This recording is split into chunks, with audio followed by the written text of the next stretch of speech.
Hi, friends. Good evening.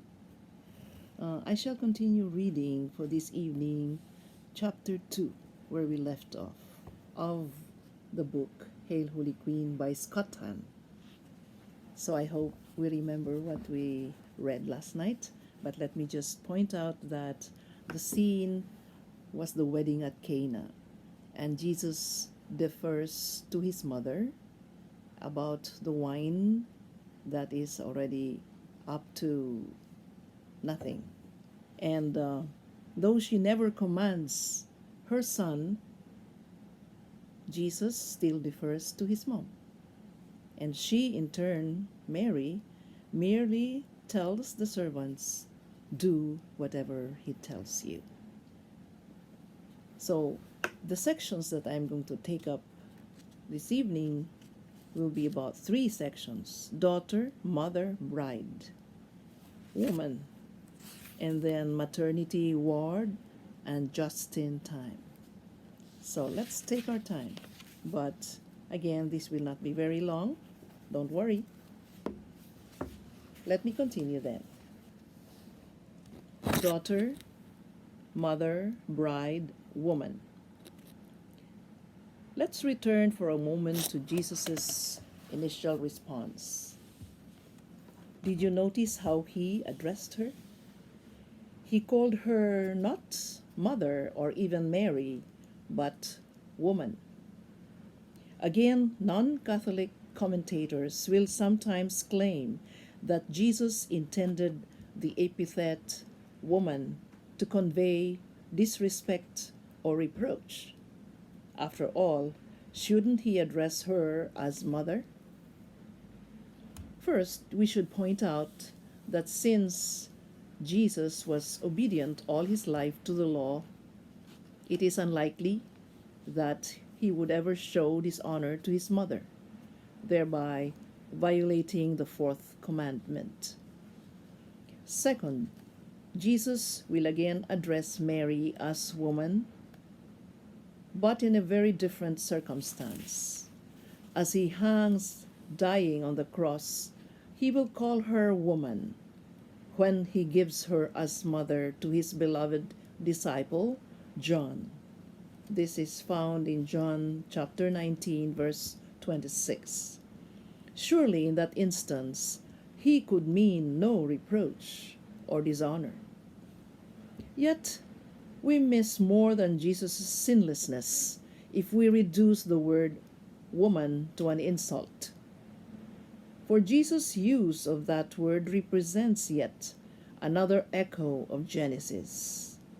Woman is the name Adam gives to Eve in Genesis 2, verse 23.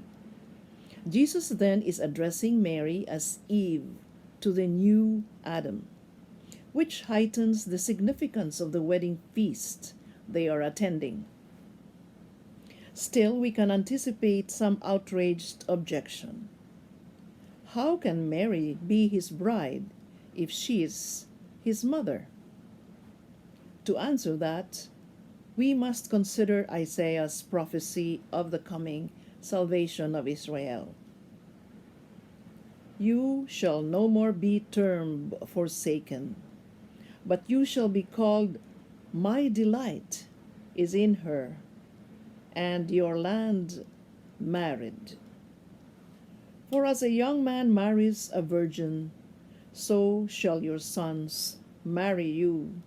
And as the bridegroom rejoices over the bride, so shall your God rejoice over you. Isaiah 62, verses 4 to 5. There is a lot suggested in those 2 compact verses. Mary's virginal motherhood, her miraculous conception, and her mystical marriage to God, who is at once her father, her spouse, and her son. The mystery of divine maternity runs deep, because the mystery of the Trinity runs still deeper. Second section, maternity ward.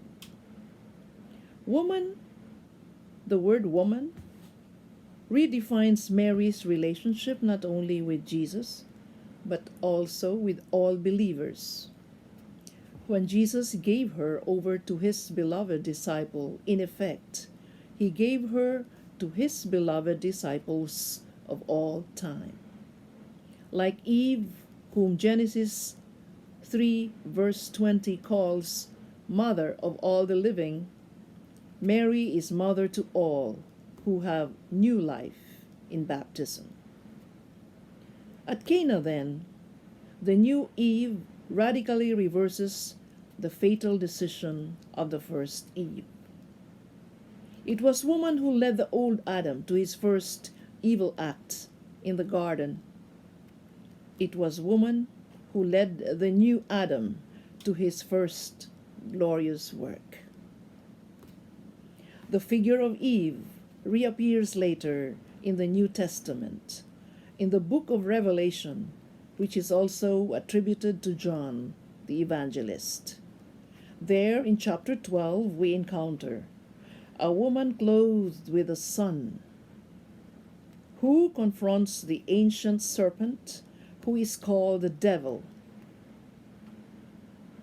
These images hark back to Genesis, where Eve faces the demonic serpent in the Garden of Eden, and where God curses the serpent, promising to, quote, put enmity between you and the woman, and between your seed and her seed, unquote.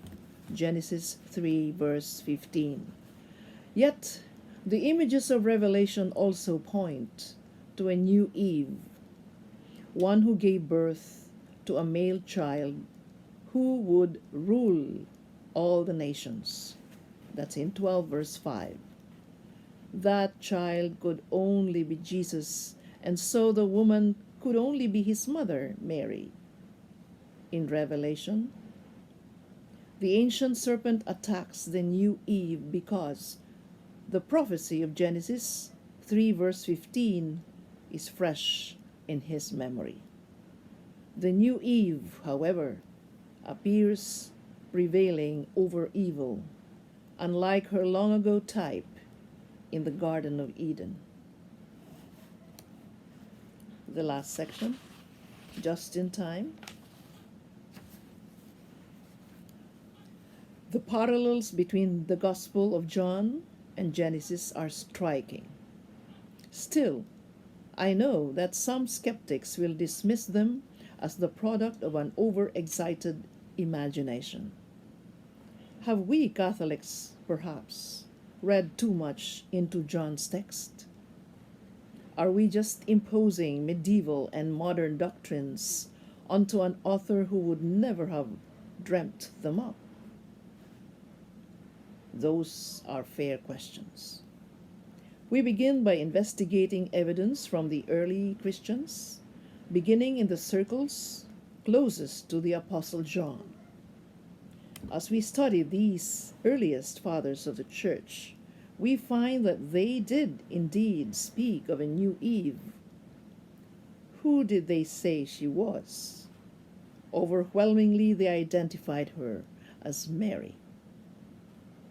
The earliest surviving testimony to this is in St. Justin Martyrs' dialogue with Trypho. Written around 160, the dialogue describes conversations Justin had had with a rabbi around 135 in Ephesus, the city where Justin was instructed in the Christian faith. According to tradition, Ephesus was also the city where the Apostle John lived with the Virgin Mary. Justin's doctrine of the new Eve resonates with that of John himself, and may be evidence of a Mariology developed by John as Bishop of Ephesus and continued by his disciples in Justin's day, which was little more than a generation after the apostle's death. Justin's statement is compact but rich, and may I quote, Christ became man by the Virgin, in order that the disobedience that proceeded from the serpent might receive its destruction in the same manner in which it derived its origin. For Eve, who was a virgin and undefiled, having conceived the word of the serpent, brought forth disobedience and death. But the Virgin Mary received faith and joy when the angel Gabriel announced the good tidings to her that the Spirit of the Lord would come upon her, and the power of the highest would overshadow her. Wherefore also the holy thing begotten of her is the Son of God. And she replied, Be it unto me according to thy word. From Luke 1 verse 38. And by her has he been born, to whom we have proved so many scriptures refer, and by whom God destroys both the serpent and those angels and men who are like him. In comparing and contrasting Eve with Mary, Justin follows Paul's discussions of Christ and Adam. Paul points out that in Adam all die, while in Christ shall all be made alive. From 1 Corinthians chapter 15 verse 22. Adam became a living being, while the last Adam, that means Christ, became a life-giving spirit. From 1 Corinthians 15 verse 45. Adam passed on our mortal and earthly family resemblance, but Christ made us part of an immortal and heavenly family. From 1 Corinthians verse 15 or chapter 15 verse 49. Justin in turn notes that Eve and Mary were both virgins. Eve conceived the word of the serpent, while Mary conceived the word of God.